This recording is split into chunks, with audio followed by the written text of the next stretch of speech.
Se existe um derrame de dinheiro no Brasil, uma coisa que legitima desviar bilhões se chama Transnordestina. Eu, como nordestino, posso falar sem ser acusado e sou nordestino morando aqui, tá?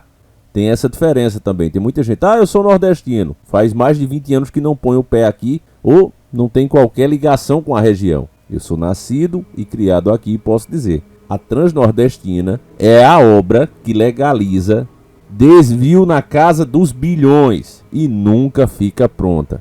E agora, meu irmão, só para você ter noção, na dica do nosso querido irmão Marcelo Rommel, um abraço forte para esse querido irmão que estreia aqui com chave de ouro. Não resta sombra de dúvida para todos os despertos. Isso aqui é desvio de dinheiro legalizado. A matéria é de 6 de novembro de 2024 diz o seguinte: Sudene libera crédito de 3,6 bilhões para obras da Transnordestina. Aí você pensa, ora, mas o Bolsonaro não tinha liberado já não estava funcionando, o que é que precisa fazer mais? Isso aqui nunca acaba, meu irmão. Tem um hospital aqui na minha cidade, na cidade de Caruaru, fica a uns 110 km, 120 km de Recife, da Grande Recife. E esse hospital sempre serve de propaganda, tanto para prefeitos como para governador. Nunca fica pronto. Dinheiro e mais dinheiro está sendo gasto, mas o que a população não sabe é que isso aí ainda tem que render pelo menos mais uma eleição. Eu acredito que dessa vez eles devem inaugurar bem perto, bem próximo, né, das próximas eleições para governador. Então, resumindo, meus irmãos, essas obras que é feita com dinheiro público, elas são usadas como moeda de troca. Então agora eles querem mexer nisso aqui, por quê? Porque o atual manda-chuva está muito em baixa. Então começa-se as obras, começa a gastância, né? Eles enchem o bolso, porque uma boa parte disso aqui vai para eles mesmos. E aí as pessoas veem aquilo ali sendo pronto. Olha, o cara está trabalhando, ó, vai melhorar aqui a nossa região. Entende, meus irmãos? E aí passa aquele período eleitoral e o que que acontece? As obras param de novo por falta de dinheiro, porque, repito, boa parte dessa verba ela acaba sendo desviada de alguma maneira, geralmente com superfaturação dos itens, né, que precisa comprar. Como eu já disse, se você compra um saco de cimento a R$50, o governo vai lá e paga R$1.000 naquele mesmo saco, né, e compra de monte. Então o dinheiro vai embora mesmo, né? Se fiscalizasse esses gastos, olha, vocês gastaram o quê? 100 mil, tá, com o quê? Que material foi esse? E olhasse o preço de mercado desse material, você veria que aquilo ali foi desviado mesmo, né? Nós não estamos com teoria da conspiração. Agora, para você entender, antes da gente ir direto para a matéria, eu fiz uma pesquisa aqui para a gente entender um pouquinho da história, né? Porque faz muito tempo que a gente escuta falar de Transnordestina, né? Então vamos lá. As obras da Transnordestina começaram em 2006, no último ano do primeiro mandato do Molusco. À época, o custo era de 4,5 bilhões e deveria estar pronta até 2010. Teria 1.753 quilômetros e conectaria 81 municípios do Ceará, Piauí e Pernambuco, meu estado aqui. Então veja, começou em 2006, no primeiro mandato do Molusco, né? Ele ganhou inclusive a eleição com a mão nas costas, inclusive elegeu também a Dilma, tudo com isso aqui. E a ideia era gastar 4,5 bilhões e ter esses 1.753 quilômetros de Transnordestina e conectando 81 cidades. Você entendeu até aqui, certo? Vamos lá. No entanto, no ano de despedida do segundo mandato do Molusco, em 2010, as obras foram paralisadas e o petista informou que a obra ficaria pronta apenas em 2012. Em 2011, então, a presidente Dilma, né, anunciou que ficaria pronta em 2013.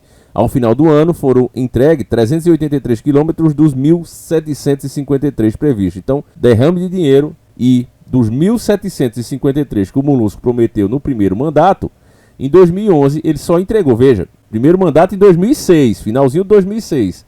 Pulando para 2011, ele entregou 383 quilômetros. 10 anos depois do início das obras, em 2016, a Transnordestina tinha cerca de 600 quilômetros prontos. Lembre-se que o total era quase 2.000, né? 1.753. Aí vamos para 2017. O Tribunal de Contas da União determinou a suspensão do repasse de dinheiro público para as obras da ferrovia. Os motivos foram supostas irregularidades cometidas pela ANT, né? Agência Nacional de Transportes Terrestres, que deveria ser investigada.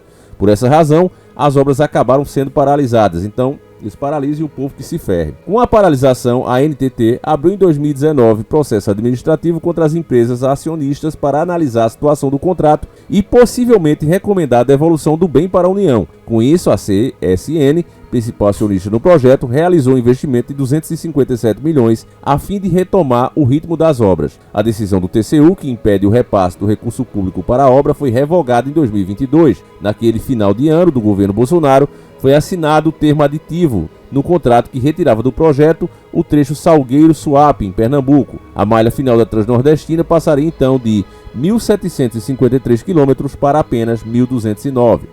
Em novembro de 2023, o presidente Lula disse que as obras da ferrovia seriam retomadas e estabelecidas no novo pacote, no novo PAC, Programa de Aceleração do Crescimento, orçando em 4 bilhões e considerando prioridade entre as obras de Pernambuco. Então é isso aqui a história, né? A triste história. Já gastaram o dinheiro todo, né? Não entregaram nada, e aí começa a investigar e aí ia cair muita gente. E o que é que acontece? Acaba nisso aqui. Aí agora a gente vai para a notícia atual. Vamos voltar agora para 2024. A SUDENE, Superintendência do Desenvolvimento do Nordeste, autorizou na terça-feira, 5 de novembro de 2024, o Banco do Nordeste a liberar um crédito de 3,6 bilhões para a TLSA, Transnordestina Logística, concluiu o trecho ferroviário que ligará Eliseu Martins, Piauí, ao Complexo Industrial e Pontuário de Pecém, no Ceará.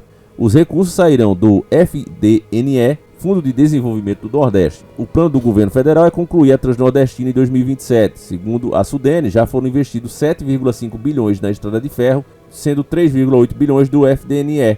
E a TLSA diz que ainda serão necessários mais 7 bilhões para concluir o empreendimento de mais de 1.000 quilômetros de extensão. O cronograma de desembolso previsto para o FDNE é de 1 bilhão anuais, de 2024 a 2026. E mais 600 milhões em 2027. Além do FDNE, a TLSE, é um monte de sigla que eles inventam, né? Apontará 2 bilhões em recursos próprios para o término das obras da ferrovia e buscará 1,5 bilhão de outras fontes, segundo informações prestadas pela própria concessionária. No início do ano, o Molusco prometeu que a ferrovia, que se arrasta desde o seu primeiro mandato, será concluída no máximo até o primeiro trimestre de 2027. Então isso aqui é uma tapa na cara do povo, né? É um absurdo isso aqui. E por que eu fiz questão de falar todos os valores aqui? Eu não resumi essa notícia. Porque Enéas nos avisou, né, o quanto nós éramos feitos de trouxa quando o governo dizia que não faz A, B ou C por falta de verba. Na verdade isso é uma grande mentira, porque dinheiro tem demais e isso aqui é uma prova. São bilhões e bilhões. E não é milhão não, família. Presta atenção, porque nós, como somos humildes, quando fala bilhão, o cara pensa que é milhão. É tanto dinheiro que o cara já nem para pensar sobre a quantia. E eu faço questão que você faça. Não é difícil você juntar R$1.000? É difícil alguém ter 100 mil reais numa conta? É mais difícil ainda ter 1 milhão? Uma Ferrari custa 5 milhões, uma nova, 5, 6, 8 milhões. Isso aqui é bilhões. Eles estão dizendo, né, que ainda vai ser gasto 7 bilhões para terminar ela toda. Agora, por enquanto, é um endividamento de 3,6 bilhões para o povo pagar de imposto. E como é que o povo paga isso aqui? Quando você compra um salgadinho para o seu filho, quando você paga a sua conta de energia, quando você paga a conta de água, o IPTU e IPVA dos seus bens, e por aí vai. Tudo que você faz, inclusive quando você trabalha, já vem descontado. Aí, escuta o que o Dr. Enéas falou, e eu vou explicar melhor a parte mais complexa e mais terrível desse crime que eles cometem. Vamos escutar o Dr. Enéas. Entrei na luta, foi só por isso, meu jovem, só por indignação, mais nada. Bom, o senhor disse que quer fazer muitas obras, irrigar o Nordeste e tal, mas isso tudo custa dinheiro e o país no momento não tem. Deixa eu me interromper ela imediatamente, um minutinho só. Pelo amor de Deus, o país tem dinheiro, isso que o senhor ouve é mentira. Perdoe-me, senhor Sérgio. Ninguém disse pro senhor, não, eu tenho que responder para ele. O senhor está sendo enganado. O senhor é a população brasileira toda, eu vou mostrar agora. Agora, peraí. Agora.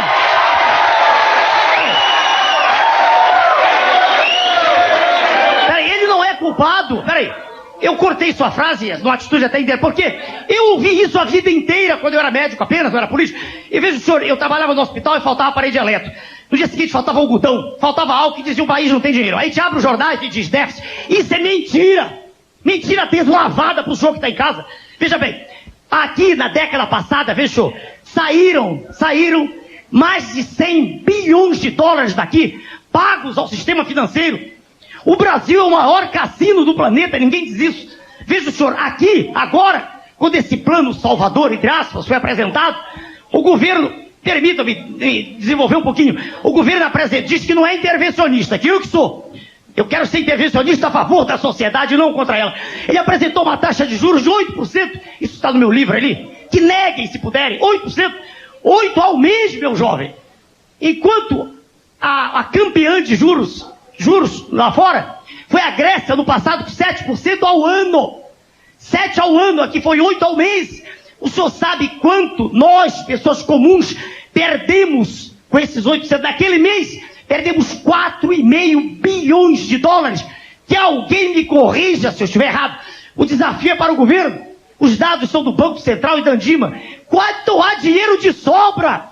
Há dinheiro para construir estradas, há dinheiro para equipar hospitais, há dinheiro para tudo. Isso é uma mentira, entendeu? Mentira permanentemente repetida. E todo mundo aplaude, que falta coragem para dizer isso, entendeu? Há dinheiro de sobra, meu jovem. De sobra. Tá bom.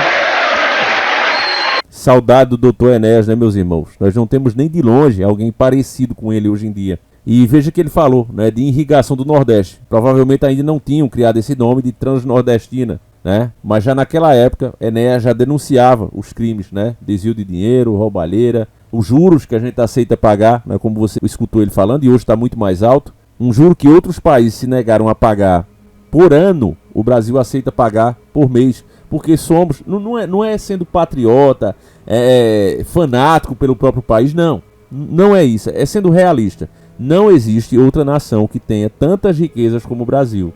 Inclusive área ainda, né, gigantesca, inexplorada como é a Amazônia. Não há outra nação que tenha tudo isso. Entenda, preste atenção, não é sendo puxa-saco do próprio país fanático. Não é isso. É porque de fato aqui se tem uma mão de obra muito boa, tem pessoas para trabalhar.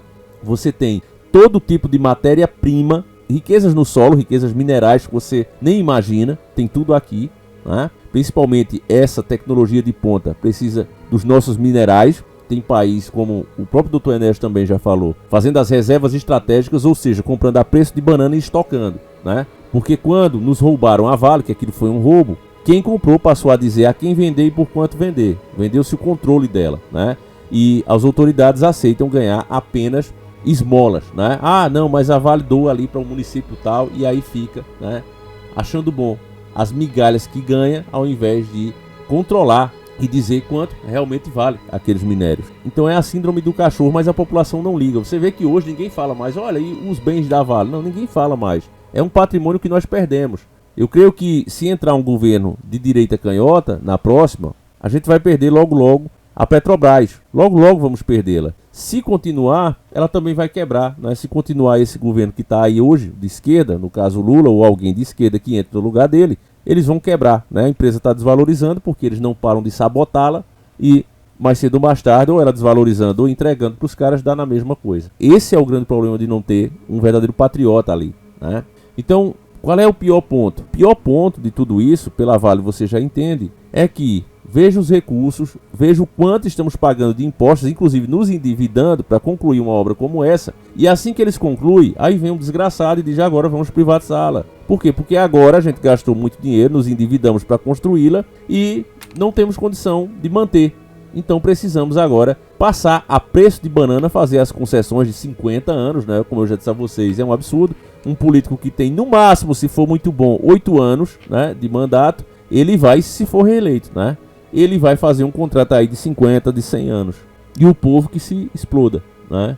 Então, meus irmãos, quando a gente fala que o Brasil está perdido, não é porque o país não presta, é porque a administração está podre e a população adormecida. A população está preocupada e isso sim geraria protesto e paralisaria a rua se fosse proibido, por exemplo, cerveja no país, se fosse proibido churrasco, se fosse proibido futebol, né? Se isso fosse proibido, aí sim as pessoas ficariam indignadas, acredito eu, né? Porque do jeito que eles estão anestesiados, né? A gente nem sabe se é alguma coisa com ar ou com a água, né? Fur na água, sei lá. Algo tem anestesiado a população que ela vê todas essas coisas que em qualquer outro país geraria protestos.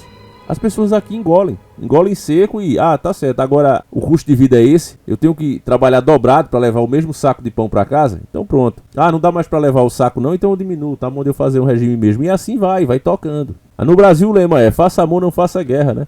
Mas fazendo só amor, como é que você vai atingir seus objetivos? É a pergunta que fica. Então aqui nesse vídeo, você viu o derrame de dinheiro que é, você ouviu a história e ela vai se repetir. Porque o Brasil ele é um museu de grandes novidades, né? As novidades que aparecem são os mesmos problemas de antes. Quando a gente assiste, e faça esse teste, né? Coloca aí Enéas TV, canal muito bom. Você vai ver as palestras do Dr. Enéas e você vê o cara falando dos problemas atuais. Ou seja, nunca se resolve. É um ciclo vicioso. Porque a intenção não é resolver, a intenção é essa, é postergar, é fazer com que a gente pague mais. A gente acredita, as mesmas mentiras vão colando e eles continuam. Porque você já ouviu seu pai falando, você fala agora, seu filho está escutando também e ele vai entender. Ó, meu pai já falava disso aí, infelizmente é assim mesmo. E fazer o quê? Né? É isso, meus irmãos. Esse vídeo acaba aqui, eu espero que você tenha gostado e acima de tudo entendido. Só para concluir aqui, meus irmãos, eu estava vendo uns vídeos, né, de países com gelo, países gelados, como a Rússia, por exemplo. E você vê a dificuldade que é viver num país daquele. Hostil, né? Hostil pela própria natureza. As estradas dos caras congelam. Os rios dos caras congelam em determinadas épocas do ano. E se repete por vários países ali da Europa. Muitos deles têm que já estocar, né? Pegar grãos, as sementes, tudo estocar. E preparar aquecedores e tal nas casas para poder passar aquele período mais frio. O Brasil não tem nada disso. É uma terra abençoada. Esses dias mesmo você viu, né? Os tornados destruindo ali os Estados Unidos. E no Brasil não tem nada disso. A calamidade aqui é a administração. Mas se o povo aceita essa administração e concorda com ela, o povo é tão culpado quanto. É cúmplice, né? Quando você aceita algo absurdo e você não fica indignado, você não faz sua parte, você está sendo cúmplice. É isso que é a verdade, né? Então, meus irmãos, é realmente difícil a nossa situação. E não porque ela não seja capaz de mudar, né? Mas porque o próprio povo está passivo, né? Passivo. E por conta disso, é que eu vou dar aquele velho e bom conselho. Quem puder sair, já vá procurando qual país você pode se encaixar. É isso, meus irmãos. Agora fui, fiquem com Deus, um abraço, tamo junto.